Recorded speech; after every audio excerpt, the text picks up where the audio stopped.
Kemudian al-faedah tsalisah, faedah yang ketiga, hadal hadis di sini yadullu ala syarafi wa fadli syahri Ramadan, dan menunjukkan atas kemuliaan dan keutamaannya bulan suci Ramadan.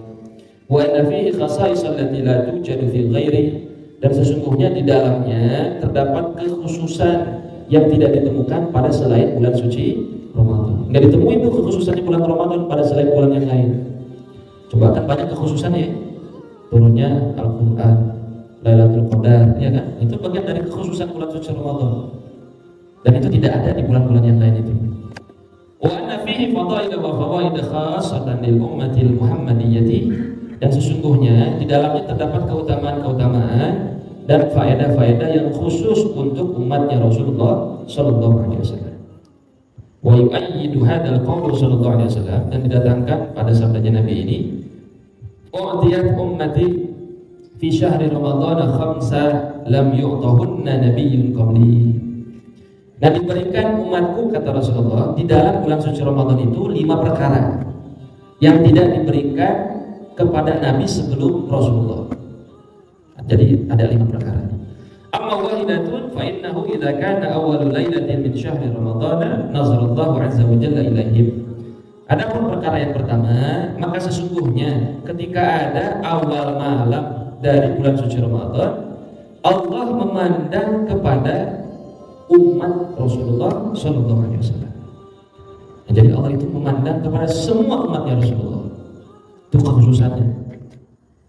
Wa man nazarallahu ilaihi lam yu'adzibuhu abadan. Dan siapa orang yang Allah memandang kepadanya, jadi kalau Allah memandang kepadanya itu orang, lam yu'adzibuhu abadan, Allah tidak akan pernah mengazab kepada itu orang selamanya. Jadi kalau ada satu orang Islam, orang yang beriman, dapat pandangannya Allah, dipandang sama Allah, itu orang gak bakal diazab sama Allah selamanya. Mudah-mudahan kita dapat pandangannya Allah. Itu kekhususan yang diberikan oleh Allah kepada umatnya Rasulullah. Itu yang pertama. Wa amma tsaniyatu fa inna khulufa afwahihim hina yumsuna atyabu indallahi min rihil misk. Dan adapun perkara yang kedua, maka sesungguhnya bau mulutnya orang-orang yang berpuasa itu lebih wangi di sisi Allah dari bau misik. Di sisi Allah ya, bukan indah nas. Nah, jadi lagi puasa, ente suha-suha ke orang, ya bau. Indah Allah, di sisi Allah bukan di sisi manusia. Parfum misik itu salah satu parfum favoritnya Rasulullah. Jadi misik itu ya macam-macam kan, ada misik putih, ada bukan putih juga ada. Kalau mau misik yang betul-betul misik, nah itu parfum kesukaannya Rasulullah, salah satu di antaranya. Yang kedua, wa amma satu, dan ada pun perkara yang ketiga, fa inna malaikata tastaghfiru lahum fi kulli yawmin wa lailatin. Maka sesungguhnya malaikat itu memohonkan ampun kepada mereka setiap hari dan setiap malam. Coba. Kalau malaikat yang doa pasti dijaga sama Allah? Pasti. Siapa yang tak mau didoakan? Dosa lagi urusannya, dimohonkan ampun ini. Yang ketiga, wa amar rabi'atu, dan ada pun perkara yang keempat, fa inna Allah azza wa jalla ya'muru jannatahu fa yaqulu laha ista'iddi wa tazayyini li ibadi. Maka sesungguhnya Allah azza wa jalla itu memerintahkan kepada surga. Lalu Allah berkata kepada surga, bersiap-siap begitu. Dan berhias. Kenapa? Allah menyuruh begitu ya. Allah menyuruh begitu li'ibadi, untuk Allah persiapkan kepada hamba-hambanya.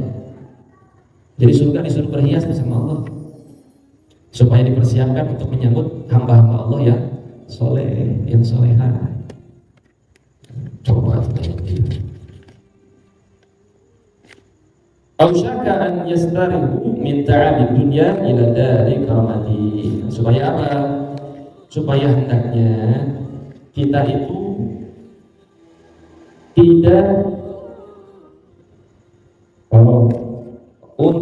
untuk beristirahat dari kecapaian dunia, gitu ya.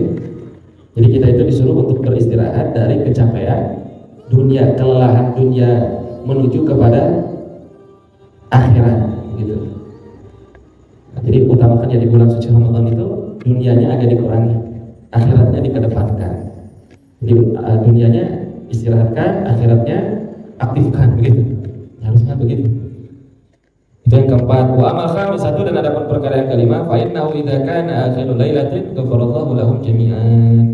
Maka sesungguhnya Allah Subhanahu wa taala ketika ada di akhir malam, Allah akan mengampuni kepada seluruhnya. Jadi Allah akan mengampuni kepada seluruh manusia. Faqala rajulun minal qaum, maka telah berkata seorang laki-laki dari kaum, ahya lailatul qadar, ahya lailatul qadri.